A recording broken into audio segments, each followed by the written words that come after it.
माता दी मेरा और मेरे एस म्यूजिकल ग्रुप में आप सभी का बहुत बहुत स्वागत है।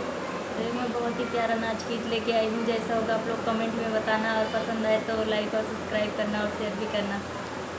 परदेसिया नाए हो नयन तरसे, परदेसिया नयाए हो नयन तरसे, नयन तरसे हो नयन तरसे, नयन तरसे हो नयन तरसे, परदेसिया नयाए हो नयन तरसे, परदेसिया नयाए हो नयन तरसे।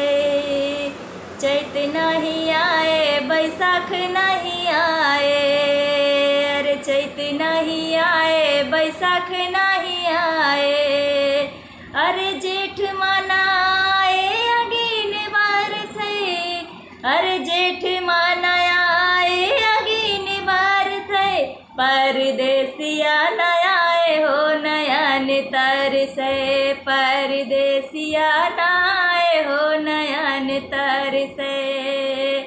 आषाढ़ नहीं आए सावन नहीं आए, अरे आषाढ़ नहीं आए सावन नहीं आए, अरे भादव नाए बदर बरसे, अरे भादव नाए बदर बरसे, परदेसिया नाए हो नयन तरसे, परदेसिया नाए हो नयन तरसे।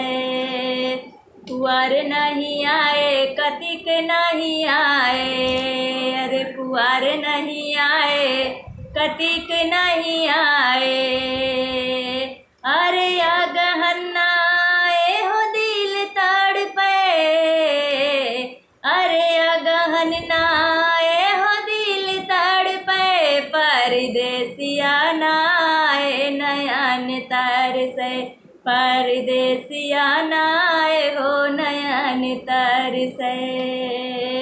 माघ नहीं आए पूस नहीं आए, अरे माघ नहीं आए पूस नहीं आए, अरे फागुन नाए हो रंग बरसे, अरे फागुन नाए हो रंग बरसे, परदेसिया नाए हो नयन तरसे, परदेसिया नाए हो नयन तरसे, नयन तरसे हो नयन तरसे, परदेसिया नाए हो नयन तरसे, परदेसिया नाए हो नयन तरसे।